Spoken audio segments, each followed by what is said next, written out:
Chères auditrices et chers auditeurs, bonsoir, bienvenue sur Total Football, la web radio. Ce soir, une émission exceptionnelle, un prévu, un bonus, un cadeau bonus, comme on aime vous en offrir à Total Football, la web radio. Nous avons un invité, ça s'est fait dans l'urgence et avec la sympathie de notre invité. Vous allez le découvrir dans un instant. Tout d'abord, je suis avec l'un de mes chroniqueurs, donc le chroniqueur de ce soir qui a pu se libérer, c'est François. François, bonsoir. Bonsoir. Voilà. Donc, et notre invité, c'est Monsieur Jérôme Henrionnet, entraîneur de Metz-Algrange. Donc, Jérôme, bonsoir. Bonsoir. Franchement, un grand merci pour avoir accepté cette invitation qui s'est faite dans le milieu d'après-midi, fin d'après-midi, et avec les urgences de chacun. Donc on va aller déjà on va commencer par vous demander une petite présentation un petit peu pour les personnes qui ne vous connaissent pas assez, un petit peu votre enfance si vous voulez, votre parcours, et puis jusqu'à Metz cette année. J'ai 42 ans, bientôt 42 ans. Hein. Je suis d'origine meusienne, même si je suis né à Reims. Ma famille est meusienne, donc j'ai joué au foot jusqu'en DH. J'ai vite arrêté pour des raisons personnelles et notamment des petites blessures au niveau du genou. Je me suis vite consacré à l'éducation des jeunes. J'ai passé par toutes les catégories d'âge. Et en 1999, j'ai intégré la Ligue Lorraine de football en tant qu'éducateur bénévole. En 2001, j'ai pris en charge l'équipe Lorraine U16 féminine. J'ai fait 5 coupes nationales. Après, je suis passé avec les garçons où j'ai fait 2 finales de coupe nationale, 7 sur 7 coupes nationales. L'ASNL m'a contacté, il cherchait un éducateur garçon pour prendre la section féminine, donc j'ai replongé chez les filles en 2010 de mémoire, où j'ai fait 2 ans et demi à la SNL, où j'ai tout reconstruit. On est reparti sur des bonnes bases pour quitter la SNL en 2012 et 2013, ou 2012 et 2013. L'Est Lagrange m'a contacté en janvier 2013, j'ai pas trop la mémoire des dates, mais bon. J'ai fait un an et demi à Algrange où j'ai fait monter Algrange en D1, et aujourd'hui, donc, depuis cette année, on est le FCMS Algrange où on évolue actuellement en D1. Alors justement, nous dans une précédente émission, dans la seconde émission d'ailleurs il me semble, on a parlé justement des clubs qui déjà étaient faits pour qui devaient descendre, avec ici et Arras qui étaient condamnés à descente, et des 2-3 clubs qui le risquaient le plus. Et en fait, hélas, pour Metz-Algrange, il en faisait partie. Et nous on s'était dit, alors c'est pour ça que c'est très bien de vous avoir, parce que nous on a émis un avis, c'est le nôtre, et c'est avec un regard aussi extérieur.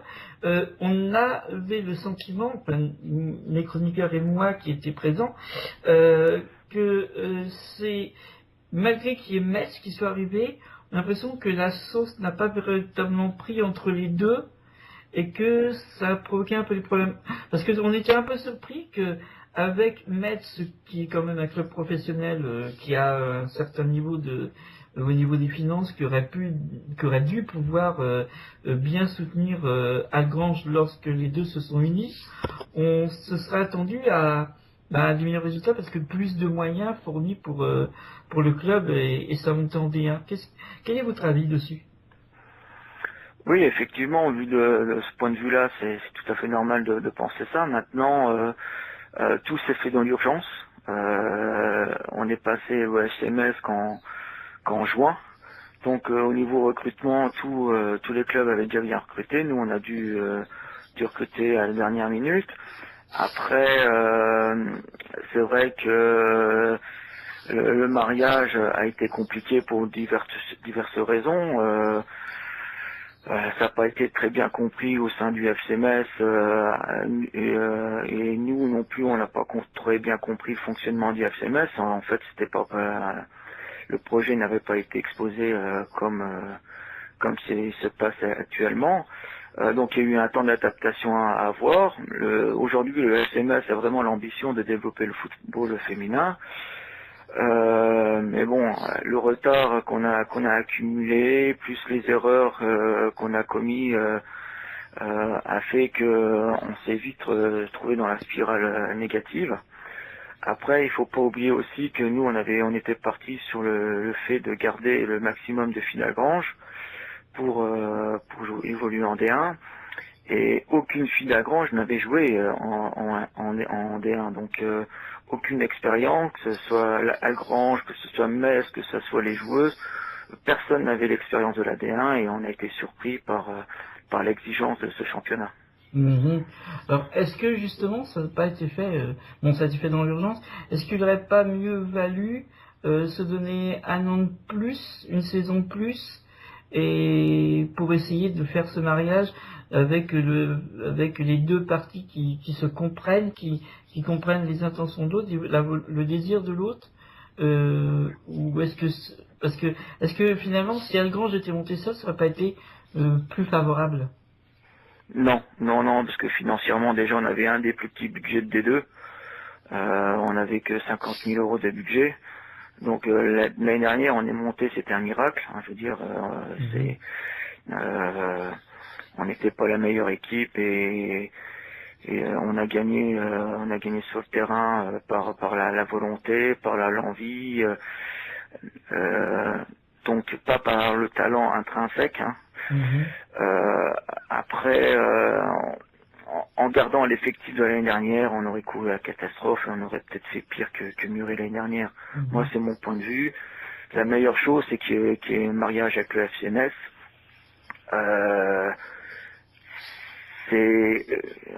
On passe pas loin du maintien, même si je pense que ça va être très très compliqué, mais ça aurait pu être pire. Alors, peut-être dans ces cas-là, d'où est partie l'idée de vouloir conserver en groupe, finalement, que des joueuses qui n'avaient pas connu la D1. C'est pas venu à l'idée de se dire, on va peut-être prendre quelques joueuses qui ne sont pas forcément dans les plus chères, voire même certaines travaillent de toute façon à côté, mais offrir la possibilité de travailler à Metz ou à Grange dans les environs, à quelques joueuses qui sont des bonnes joueuses de D1, qui ont des années d'expérience pour pouvoir soutenir le club. Comme je vous dis, tout s'est fait dans l'urgence, donc mi-juin, on n'avait aucune recrue encore. Donc l'objectif c'était de garder l'effectif d'Algrange et de le renforcer par 5-6 joueuses d'expérience. Au niveau français, ça a été très compliqué, on a très peu recruté au niveau français. La joueuse française est chère, ça il faut pas se le cacher.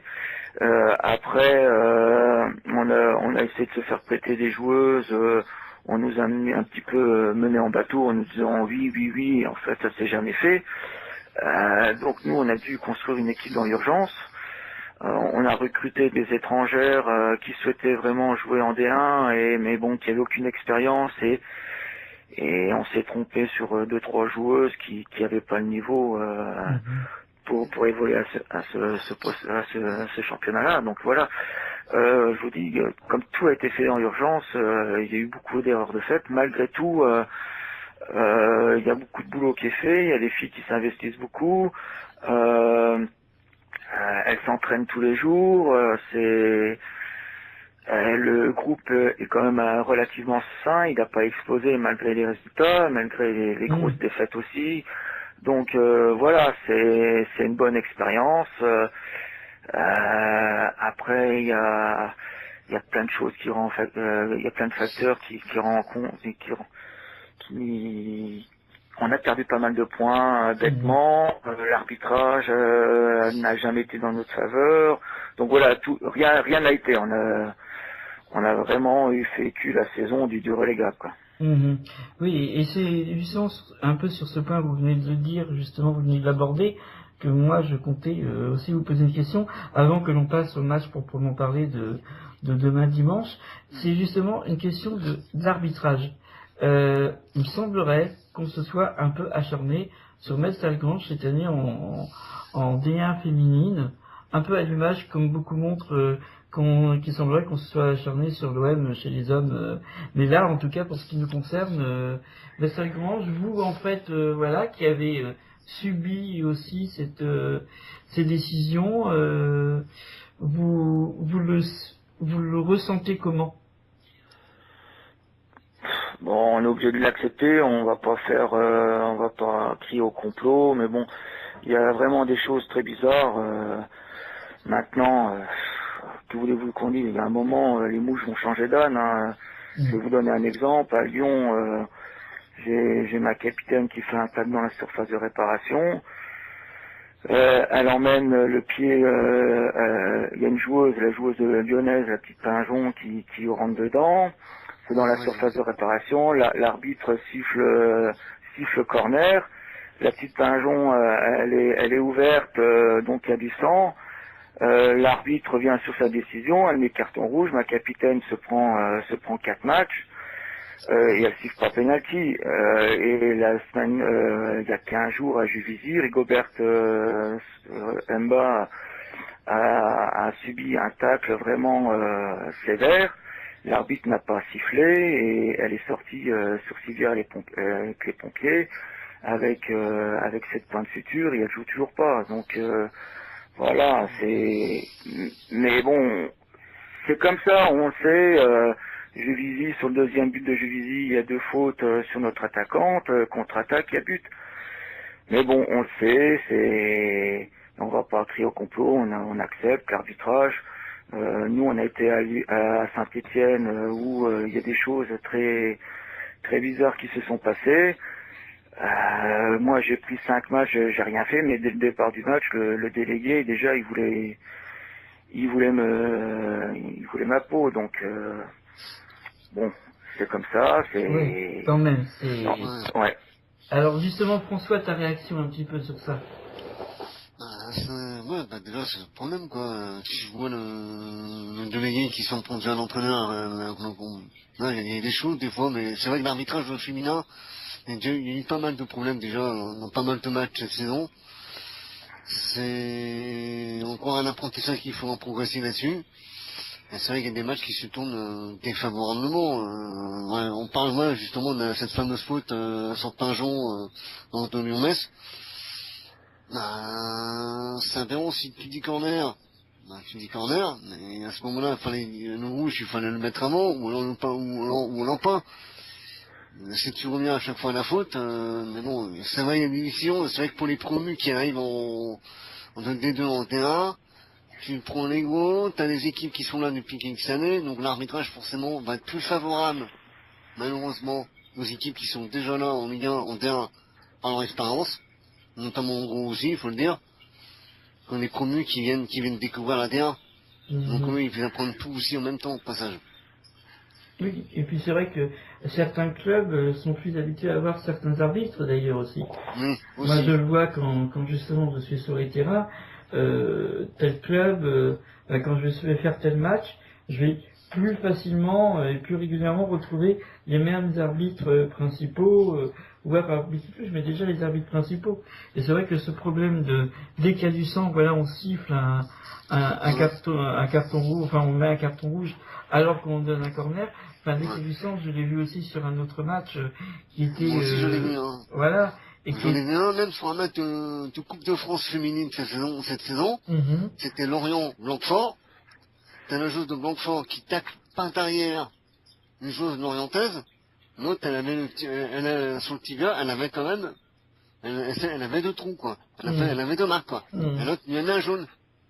Et voilà. On n'arrêtait pas de gueuler sur l'arbitre de touche qui disait rien. Il était juste à côté de l'action, il disait rien. Ouais. Nous, contre Lyon, où on se prend 15-0, on fait 3 fautes dans le match. 3 fautes dans le match, une au bout d'une minute de jeu. Et on en fait 2 en deuxième mi-temps, on se prend 2 jaunes. Hein. Et Donc, ouais. donc voilà quoi. Bon. Mais maintenant, je vous dis, on fait abstraction de ça, on sait comment c'est. Bon, après, je dis, c'est ça, plus ça, plus ça, plus ça, qui fait que nous, on est à notre place. Ouais. Donc, c'est pas que l'arbitrage, il y a des erreurs de notre part, les erreurs de toutes parts. Donc, mais bon, c'est un facteur à prendre en compte. Mais ça démoralise tout de même un peu quand même sur l'ensemble de la saison. Enfin, après un match où vous avez reçu des cartons que vous comprenez pas, et quand ça s'accumule, ces décisions-là... Ce qui nous a fait vraiment mal, c'est à Saint-Etienne. Moi, Saint-Etienne, on a vraiment dominé le match. On mène 1-0, ils égalisent. L'arbitre, elle a tout sifflé contre nous, mais tout. Quand je dis tout, c'était aberrant. Même les journalistes du Progrès n'en revenaient pas. Elle expulse une de nos joueuses à la 82e minute parce qu'elle dit à l'arbitre de touche, faut peut-être signaler hors-jeu. Et on se prend un but à la 93e, donc sur un coup franc imaginaire. Donc voilà, et à côté de ça, moi je vais voir l'arbitre, je lui dis un mot, je lui dis qu'elle est nulle. Et j'apprends le 24 décembre à 18h30 que je me prends 5 matchs, donc par mail. Donc y a pas, j'ai pas vu de rapport, j'ai rien vu du tout. Je sais pas pourquoi j'ai pris 5 matchs. Donc. Ouais. Bon, on va essayer de passer un peu là-dessus, et puis on va parler directement du match justement de demain, parce que c'est vrai que c'était un match en retard qui va se jouer demain, qui devait se jouer, c'était la 17e journée. 17e journée, n'est-ce pas? Et voilà, et qui a été reporté pour cause de mauvais temps à l'époque, je crois. C'était au moment où il y avait de la neige. Oui. Oui. Et je sais parce que j'espérais pouvoir faire le déplacement jusqu'à chez vous, et au final, et bien en fait, et cette fois-là, j'avais prévu de traverser vraiment de Rennes jusqu'à Metz, voilà. Donc, et par contre, demain, je ne pourrais pas être là. Voilà. Pourtant, en TGV, ça va vite. Hein. Oui, ça va vite, mais j'ai aussi des bonnes questions du nerf de la guerre, si vous voulez me permettre. Oui. Voilà. Et bon, alors, en tout cas, ce match en retard, lorsque vous deviez jouer, vous n'étiez tout de même pas dans la même situation que demain, parce que pour demain, en fait, on va dire, c'est le match, en gros, de la dernière chance, non? Oui, exactement, oui. Demain, si on perd, on est cuit. Si on fait match nul, on dépendra de beaucoup de choses. Par contre, si on gagne, il y a encore un peu d'espoir. Alors justement, vous l'avez préparé comment mentalement un petit peu avec vos joueuses ce match ça fait longtemps qu'on prépare ces matchs-là depuis notre élimination en Coupe de France contre Vendenheim, où on a vraiment été pathétique. On a mis la machine en route. Soyaux, on doit gagner largement, on n'arrive pas à concrétiser toutes les occasions qu'on a. On enchaîne Montpellier, avec le voyage, on est passé complètement à travers le match. Même si on fait une bonne première mi-temps parce qu'on se prend un but à la 43e. Juvisy, face à une belle équipe, c'est pareil, à la mi-temps, on doit mener. Eux, avec l'expérience, ils nous battent, mais on a vraiment tout donné. Et maintenant, on est dans la continuité contre Guingamp, on va tout lâcher.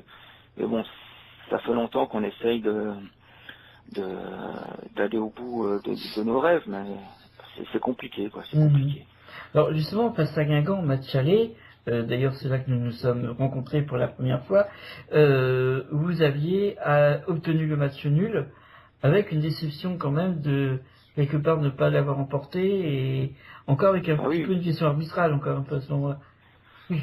Oui, mais bon, juste avant l'égalisation de Guingamp, on a le ballon de 3-1 avec Marie-Charlotte qui se trouve face à face avec la gardienne qui la dribble et qui tire à côté. Donc voilà, ça c'est, je vous dis, il y a ça on s'est pris un but dans les arrêts de jeu contre Guingamp, on mène 2-0 contre Montpellier, on se fait revenir à 2-2. On se fait égaliser dans les dernières minutes. On perd dans les dernières minutes à Saint-Étienne. Voilà, on a perdu beaucoup de points bêtement. Ici, au match aller, on a joué sur un terrain chez nous horrible. On n'a pas pu produire notre jeu. On fait match nul. Rodez, notre gardienne, fait des erreurs qu'on n'a jamais vues. On perd 3-2. Donc voilà, quoi. Je veux dire, on a perdu beaucoup de points en route et qui nous met. C'est aussi ce qu'on remarque hein, sur d'autres clubs qui déjà sont condamnés, hein, tels que le FF ici. C'est vrai que le début de saison aurait dû être bien plus avantageux pour eux, des matchs où ils dominent face à Soyo, face à Abi, face à Rodez, et qui finalement ils perdent. Et vous, ça vous est arrivé encore plus souvent, je dirais, ou au moins aussi souvent. Mais pour revenir précisément sur ce match face à Guingamp, justement, vous avez quand même obtenu le match nul sur le terrain de Guingamp. Est-ce que ça vous donne une petite flamme, une flammette au moins d'espoir supplémentaire pour aborder ce match? Oui, parce qu'on sait qu'on est capable de faire de bonnes choses, je vous dis. Hein, Juvisy, on a fait une très bonne première mi-temps. Montpellier, bon, c'était un peu particulier, mais bon, au match aller, on a tenu le choc. Guingamp, donc c'est des matchs références, ça nous sert à avancer. On sait qu'on est capable de faire de bonnes choses. Chaque joueuse a fait de très bons matchs. Maintenant, ce qui serait bien, c'est que l'équipe arrive à faire un match complet lors des 3 matchs qui nous restent, quoi. Vous pensez en être capable? Oui, allez-y. Individuellement, on a des joueuses qui ont progressé. Maintenant, faut qu'elles soient toutes au même niveau le jour J, quoi. Oui. Et justement, enfin, vous avez vous dites hein, des joueuses de valeur. On pense toujours en premier lieu à Marie-Charlotte, quand même l'une des grandes révélations quand même cette année du championnat, hein, qui a gagné sa place déjà dans les U19 très largement au niveau national. On pense aussi à une autre qui aussi a atteint l'équipe nationale U19. Alors, je ne voudrais pas écorcher son nom, Gatrat, son nom de famille c'est... Oui, Gatra, Juliane, oui. Bon, Oui, on a Gatra, 3 U19, hein. Oui, et je voulais les énumérer, oui. Et donc la troisième, si vous pouvez nous la rappeler, c'est... Mansuy, Héloïse Mansuy. Oui, voilà. Et son nom m'échappait, elle m'excusera, j'espère. Et voilà, justement, dans vos jeunes, il y en a déjà 3 qui ont atteint cette équipe de France U19 avec des bons résultats, des vrais bons résultats, qui sont convaincantes. Vous avez une gardienne qui, oui, comme vous l'avez dit sur un match, c'est même pas un peu perdu, mais enfin, elle s'est pas trouvée et elle s'est perdue en même temps, qui est Getter là, qui est vraiment une bonne gardienne estonienne. Est-ce que vous pensez que ces éléments, surtout que là, par rapport à vos trois joueuses qui ont connu ces 3 matchs de l'équipe de France récemment, est-ce que vous pensez que l'expérience, ou au moins espérer que l'expérience accumulée de la formation Clairefontaine et des 3 matchs récents pourrait jouer favorablement pour votre équipe qui, en plus, à côté, a un manque de compétition aussi? Non, parce que elles sont trop jeunes, c'est pas des leaders hein, sur le terrain. C'est des joueuses d'avenir. Bon, elles ont des défauts de la jeunesse, c'est-à-dire qu'elles sont irrégulières. Héloïse, Juliane sont passées complètement à travers à Montpellier. Bon, Marie-Charlotte ne jouait pas à Montpellier, elle était suspendue. Marie-Charlotte, elle a eu un coup de moins bien en début d'année. Donc voilà, il faut pas trop leur demander, il faut les laisser progresser tranquillement.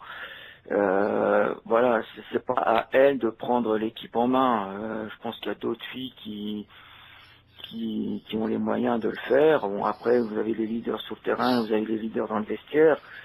Leader sur le terrain, Marie-Charlotte peut en être une, mais Voilà, il faut la protéger, Oui, bien sûr. Elle est encore on très jeune et a, très fragile. ouais, on a une fille comme Simone Jatoba qui est quand même internationale brésilienne. Voilà. Elle a commencé depuis 2-3 mois, c'est pareil, à prendre l'équipe en main. Elle voulait pas trop, ou elle se sentait pas capable d'être leader, mais là, elle se révèle. Donc ça aussi, ça nous fait du bien. Mhm. C'est vrai que si on fait une comparaison par rapport à l'année dernière, les leaders de l'année dernière ne sont pas ou n'ont pas été les leaders de cette année. Mhm. Après, c'est tout à fait normal. C'est pas le même niveau, c'est pas le même groupe. C'est vrai que notre équipe manquait un peu de personnalité. Simone le fait maintenant, mais bon, elle est un peu seule. Mais c'est certainement pas à Julien Gatra, à Marie-Charlotte Léger d'être les leaders. Laissez-les travailler, progresser. Je pense que c'est le mieux pour elle. C'est le mieux pour elle. Mhm. Au moins, ça a pu les mûrir tout de même pour peut-être améliorer leur régularité personnelle. Oui, mais surtout l'équipe de France, ça leur a fait du bien, ça les a un peu oxygéné le cerveau. Vous savez, quand vous êtes dans un club, vous travaillez tous les jours, les matchs, vous pensez gagner, que vous perdez tout le temps, psychologiquement c'est dur. Donc aller en équipe de France, voir d'autres filles, discuter avec d'autres joueuses et avoir des résultats, ça leur fait du bien et elles nous reviennent un petit peu, elles nous reviennent avec plus de fraîcheur. Donc c'est toujours sympathique de les trouver comme ça. Mhm. D'accord. Alors, François, tu as peut-être une question pour Monsieur Anguillet? Ouais, alors, une question sur le niveau en fait des joueurs, notamment des internationales. Alors, c'est vrai que Simone Jacoba, on la connaît du côté de Lyon, puisqu'elle a joué avant à Lyon, il y a quelques années. Voilà. Oui. Le niveau en fait, on sait de la gardienne. Alors, quelle est la gardienne numéro 1 à Metz? C'est Guettana ou c'est une autre gardienne? Bah l'autre, Andrea Burtin revenait bien. Elle fait toujours des très bons matchs. Elle a un très très bon niveau. Intrinsèquement, Guetter avait de bonnes qualités, mais beaucoup trop irrégulière. Je sais pas ce qu'elle a. Elle nous a fait 2 bons matchs, Guingamp et Montpellier. Et après, elle s'est un petit peu perdue, elle a beaucoup cogité. Et Andrea, a su saisir sa chance, c'était vraiment bien, elle était rassurante, mais hélas, elle a le scaphoïde de casser, donc elle est morte pour la fin de saison, quoi. Non, parce que Guettana, on la connaît parce qu'elle a joué à Guingamp avant. Bon, ça n'a pas été non plus trop ça, il y avait pas mal de concurrence là-bas. Sinon, du côté de Missy, c'est une équipe quand même assez jeune, on va dire, entre guillemets. Oui. C'est vrai qu'il manque peut-être de leader, c'est peut-être ça qui a manqué cette saison dès le départ, non? Oui, parce que quand on a un trou, un moins bien dans le match, il y a personne qui est capable de remobiliser tout le monde. Il y a certains matchs où on a vite baissé la tête et après pour remettre la machine en route, c'est toujours plus compliqué, quoi. Je pense que ça doit être ça, mon ami, cette saison, parce que avec des leaders un petit peu dès le départ, qui ont un petit peu aidé l'équipe à ce moment-là, pour au moins des connaisseurs qui ont l'expérience de niveau de terrain, parce que c'est vrai qu'on a des jeunes joueuses comme ça qui découvrent la terrain, c'est pas évident. Donc Non, tu démarres, tu es là, puis tu dis ah ouais, tu vois le niveau, au début t'as du mal quoi. Et peut-être c'est peut-être ça qui manquait au début, à mon avis, des leaders qui ont pu booster l'équipe pendant les matchs quoi. Oui, surtout Simone, elle est arrivée, elle n'était pas en grande forme, après elle a eu des gros problèmes familiaux, donc Simone, elle a commencé à être performante décembre, janvier, donc la moitié du championnat était déjà passée, donc... Alors justement, pour revenir un peu au match de demain, votre adversaire du jour, c'est Guingamp actuel 4e, qui est aussi dans un match à enjeu, car en même temps, toujours en match en retard, va avoir lieu Montpellier-Juvisy. En fait 2 semaines de suite qui vont se rencontrer puisque ils ne se sont pas encore rencontrés cette saison, c'est le match aller carrément qui va se jouer entre Montpellier et Juvisy et la semaine prochaine Et la semaine prochaine, ce sera Juvisy-Montpellier. Donc finalement, Ouais, d'accord. ils jouent le match aller et le match retour à une semaine d'écart. Et c'est vrai que, bon, Juvisy-Montpellier, Montpellier-Juvisy, déjà pour demain, c'est Montpellier-Juvisy, c'est le 5e qui reçoit le 3e, avec quand même, suivant les résultats, la possibilité de, ben, soit pour Juvisy de prendre une très très forte option, voire une option définitive en cas de victoire pour la 3e place du podium, soit pour Montpellier de récupérer la 4e et à Guingamp et avoir peut-être une chance de prendre la 3e. Donc on se doute que Guingamp va être un adversaire peut-être même un peu plus redoutable encore que lors du match aller. Qu'est-ce que vous en pensez, vous, Jérôme? Oui, effectivement, mais comme je vous dis, c'est tous les petits détails qui font que on se trouve dans une situation assez compliquée. On va à Montpellier qui est en pleine bourre, on s'en prend 5. Là, on va rencontrer Guingamp qui joue la 3e place. Donc, aucun club nous fait de cadeau. Bon, c'est la règle du jeu. Je veux dire, on va jouer les clubs. On joue toujours les clubs qui sont mobilisés.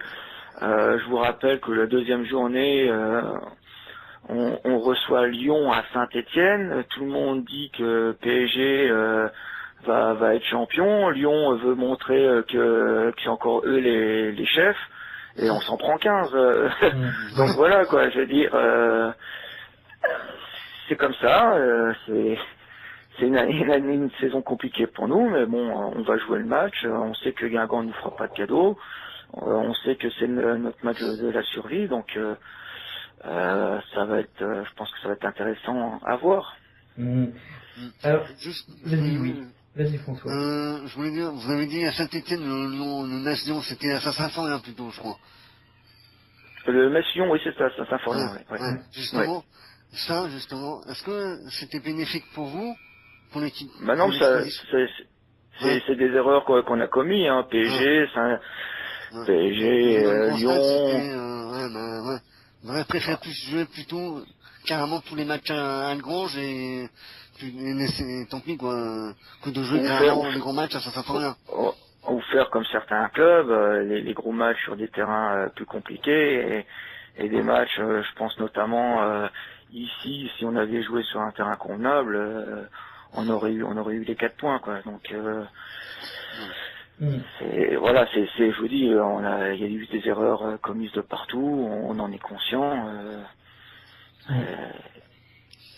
Ouais. Alors justement, vous parlez du terrain et le fait de jouer justement les plus gros clubs sur des terrains plus compliqués, plus compliqués pour eux en fait, parce qu'ils sont pas habitués à certains petits terrains. Et moi, au début de la saison, lorsque j'ai vu déjà la première journée de championnat, ici qui reçoit Montpellier sur son petit terrain synthétique au stade voisin, plus pareil d'autres équipes et du coup et je me suis dit, j'ai vu Montpellier plus coincé parce que plus à l'étroit. J'ai vu d'autres clubs faire un peu pareil et recevoir sur des terrains un peu compliqués pour des grosses équipes. Très franchement, j'ai été surpris qu'au fil de la saison, même ces petits clubs je dirais par leur budget, par leur difficulté à pouvoir accrocher les clubs de haut de tableau, n'aient pas poursuivi dans cette, entre guillemets, politique, cette tentative qui réussissait quand même un petit peu, au moins ils atténuaient les buts encaissés. Et vous pensez que vous... Est-ce que quand vous avez reçu au départ les autres clubs, est-ce que vous aviez songé à cette idée justement de jouer le terrain, justement, qu'il soit un élément un peu perturbateur face au gros club?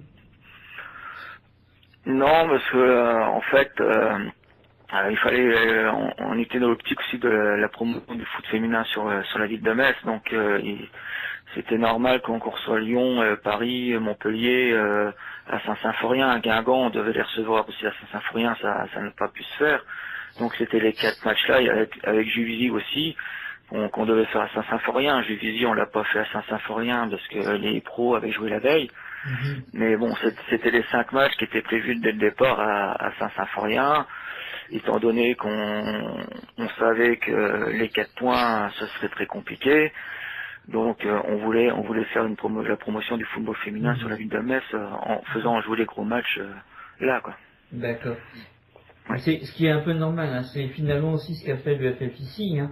Moi, lorsque j'ai vu, bon, c'est vrai qu'à part pour Montpellier, il était question, d'abord aussi pour des questions de finances et autres, que seulement les matchs face au PSG et face à Lyon se fassent au plus grand stade, au stade Jean-Bouin, à quelques centaines de mètres du stade voisin. Et au final, il y a eu plusieurs matchs qui ont été joués, non seulement Guingamp, d'abord dans un premier temps, mais encore bien d'autres derrière. Donc c'est vrai qu'il y a l'idée quand même de promouvoir le foot féminin. Vous pensez, vous, que ça peut jouer quand même le terrain justement, ou finalement c'était juste aussi bien de faire comme ça pour juste la promotion du foot féminin? Oh non, ça a joué, ça a joué. Hein. Je pense que Lyon était très ravi de jouer à Saint-Symphorien, à Paris aussi. Hein. Après, bon, c'est pas une question financière pour nous, parce que ouvrir Saint-Symphorien, ça coûte plus cher que de jouer à la Grange.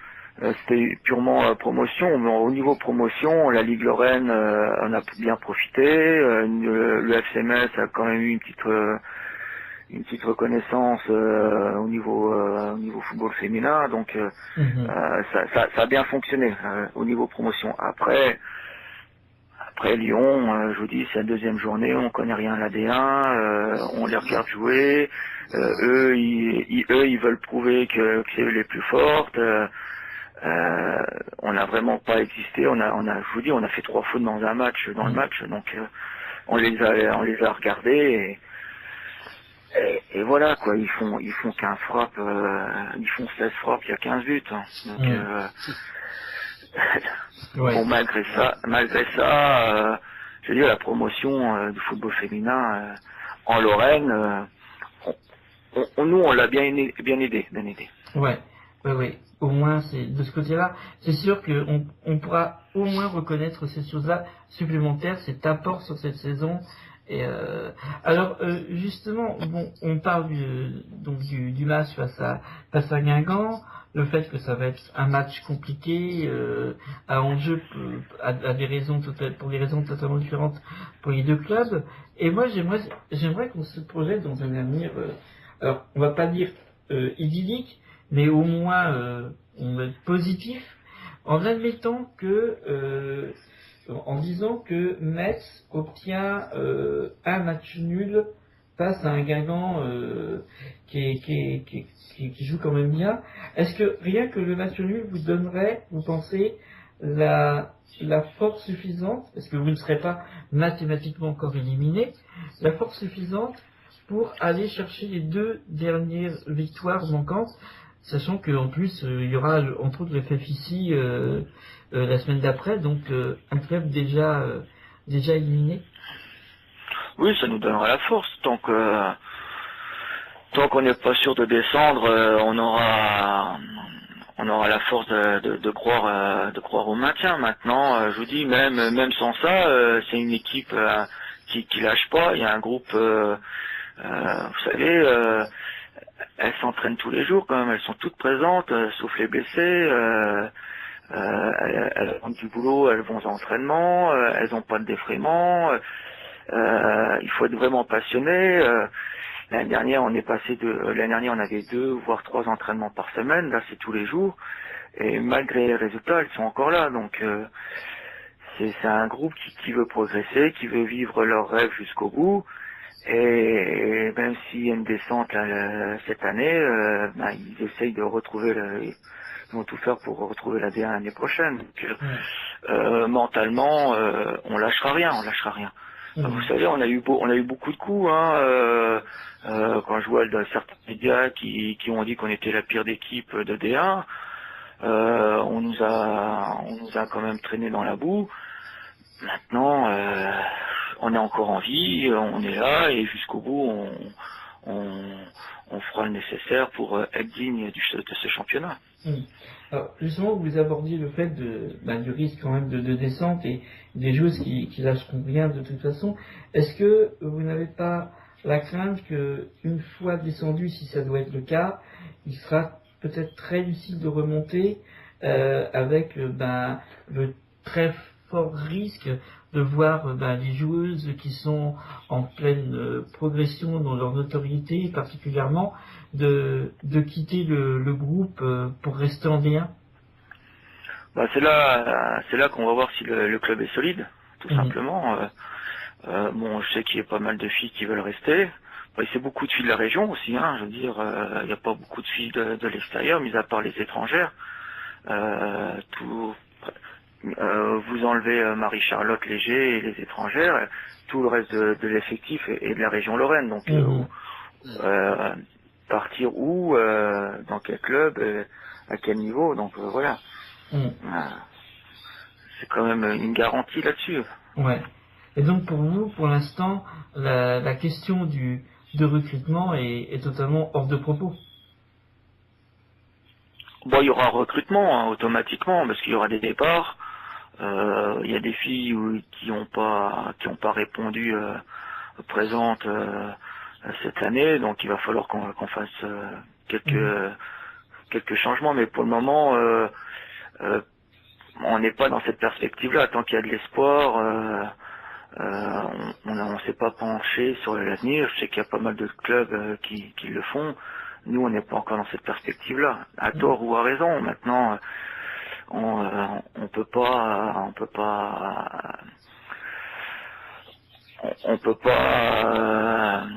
être sur plusieurs comment je perds la tête là, mais on peut pas être sur plusieurs choses à la fois, quoi, tout simplement. Bien sûr.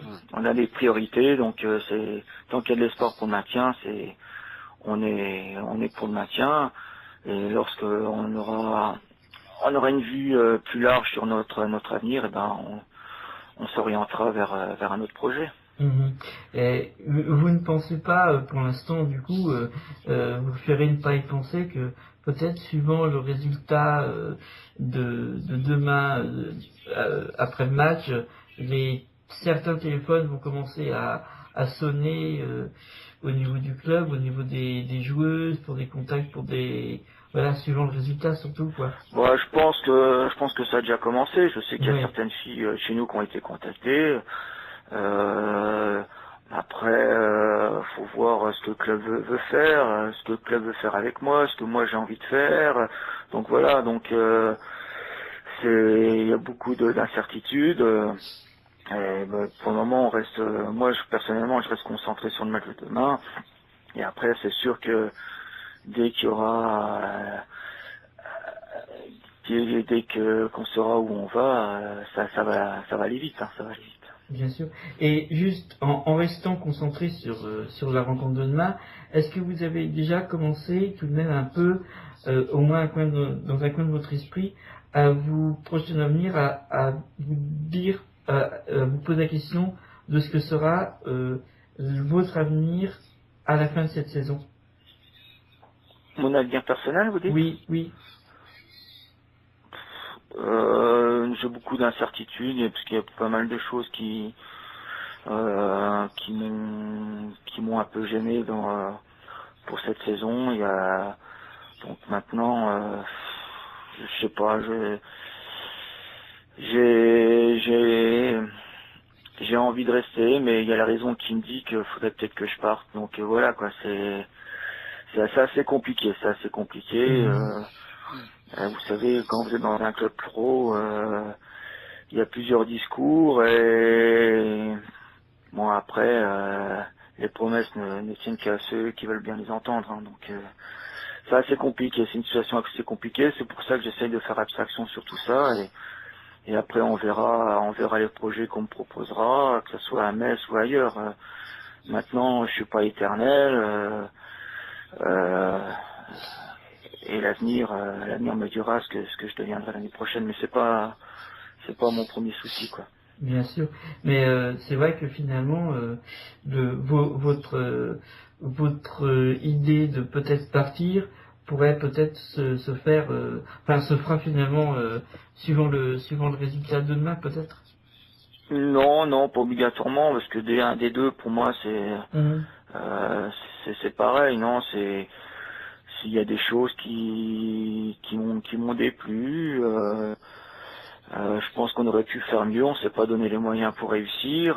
Après, j'ai mes parts de responsabilité, les joueuses aussi, les dirigeants. Donc maintenant, est-ce que les uns et les autres vont accepter ces responsabilités-là? C'est ce que je voudrais savoir. Après, je vous dis que ce soit des 1, des 2, moi j'ai la passion du football. Donc entraîner un petit club ou entraîner une D1 ou retourner chez les garçons, pour moi ça me pose aucun problème. J'ai toujours la passion. Même et si je trouve pas mon compte, je peux arrêter. Voilà, quoi, c'est pas. Je vous dis, moi j'ai toujours dans mes projets, j'ai toujours mis en avant le groupe. Donc quand je suis arrivé à Metz, moi j'ai tout de suite dit aux dirigeants, si vous voulez pas de moi, il n'y a pas de souci. Je m'en vais. Donc moi, vous savez, quand vous êtes entraîneur, vous êtes plutôt un guide. Vous êtes là pour orienter les joueuses. Les joueuses ne vous appartiennent pas. Vous appartenez pas à un club. Et la reconnaissance, vous ne l'aurez jamais. Donc, à partir de ce moment-là, si vous l'avez bien compris, c'est plus simple pour vous. Mmh. Très bien. En tout cas, je vous remercie pour cette honnêteté, parce que c'est vrai que c'est pas forcément une question à laquelle tout entraîneur répondrait aussi sincèrement. François, tu as peut-être une dernière question pour nous ajouter. Après, on va vous libérer parce que il est déjà tard. Hein. Je précise pour nos auditrices, auditeurs qui nous écoutent, que donc cette émission, lorsqu'ils vont l'entendre, aura été enregistrée puisque nous n'avons pas pu ouvrir à ce moment-là. Ça va être une diffusion exceptionnelle, et puis pour qu'ils puissent être plus nombreuses et plus nombreux à entendre cette émission, nous allons du coup l'annoncer bien sûr avant. Et donc que là il est déjà très précisément 22h23, donc il va bientôt être temps quand même pour Hubert Jérôme Orionnet tout de même pour le match de demain. Donc une dernière question, François, avant de conclure. J'ai pas vraiment de questions, je dirais tout simplement bon courage. On dit merde pour demain. Hein. Merci. C'est le mot qu'on dit généralement. Oui. Demain, hein, parce qu'on sait, moi je vais essayer de suivre un peu de manière par l'ordinateur. Hein. Il y a des lives normalement, donc je vais voir ça. Normalement, je suis pas censé faire le résumé du match, mais je vais essayer de le faire pour un autre forum. On verra, je verrai bien. Encore. Mais non, bon courage. Merde pour demain, parce que c'est vrai que ça va être un match assez compliqué. Guingamp, on reste quand même sur une belle série. Il lutte pour la 4e place. On parle d'incroyable, d'abord il y a la 4e place. Il y a quand même qu'un point d'avance sur Montpellier quand même. Hein, Donc, c'est très chaud. Ils n'auront peut-être pas envie de rester en route. Ils ont très envie de finir 4e. Donc voilà, donc bon courage pour demain. Voilà, je le redis une troisième fois. Et après, on verra bien ce qui se passera, quoi, à l'avenir. Exactement, ouais. Je vous souhaite bon courage aussi pour l'après, on va dire, pour la fin de saison aussi, et pour l'année prochaine, ce que vous ferez ou pas, et du club aussi, voilà. D'accord, merci beaucoup. Très bien. Eh bien, écoutez, merci Jérôme Orionnet d'avoir été notre invité exceptionnel, et ô combien exceptionnel dans plein de critères, hein, par rapport à l'heure, par rapport à la façon dont on a pu obtenir cette interview. Merci pour votre disponibilité qui s'est faite comme ça. Et puis je suis sûr que justement nos auditrices, auditeurs, en vous écoutant, ont pu mieux vous connaître, apprécier, mieux connaître aussi Metz, et se dire que voilà, il faut aussi regarder un peu plus souvent les clubs qui, en gros, dès le début de la saison, luttent pour le maintien. C'est parce qu'ils sont majoritaires, c'est sûr. Et que voilà, moi aussi je vous souhaite bonne chance aussi. Peut-être à la semaine prochaine, en ce qui nous concerne. Il est question depuis plusieurs semaines que je sois sur le match ici face à Metz. Donc il y aura peut-être un petit imprévu, donc c'est pour ça que je dis probablement quand même. On va vous souhaiter un très bon match, un très bon dimanche, le mieux qui puisse être en tout cas. Et vous voyez, ce sont deux Bretons qui vous le souhaitent. Merci beaucoup.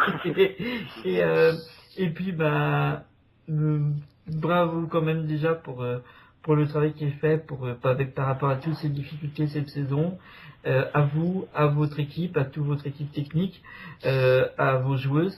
Et j'en profite juste avant de quitter l'antenne pour remercier justement l'une des personnes de votre équipe technique, qui est David Morin, qui a permis en fait que cette interview se fasse pour notre web radio.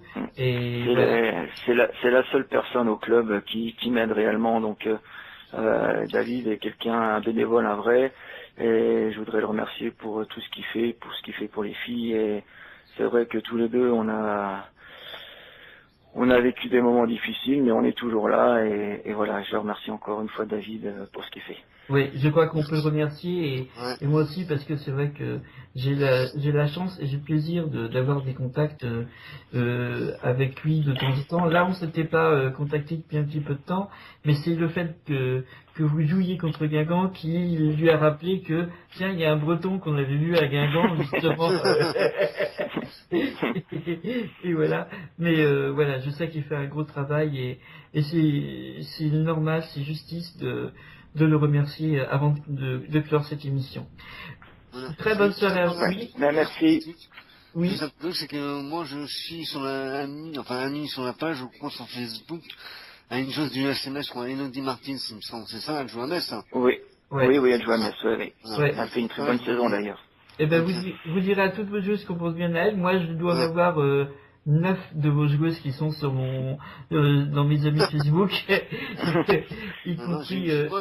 Sa page, hein. Je suis pas américain, j'ai juste sa page officielle, donc. Ah oui. Non, moi, ce sont les profils privés, y compris Mademoiselle Jatoba, y compris Mademoiselle Durs, y compris Mademoiselle Lar, y compris, voilà, Mademoiselle Léger. Donc, en tout cas, vous leur souhaiterez de notre part aussi un bon match. D'accord, j'en manquerai pas. Très bien. Merci à vous. Merci. Et puis, bonne soirée. Merci, au revoir. Merci d'avoir fait la lumière sur notre club. Merci. Merci. Au revoir. Au revoir. Au revoir.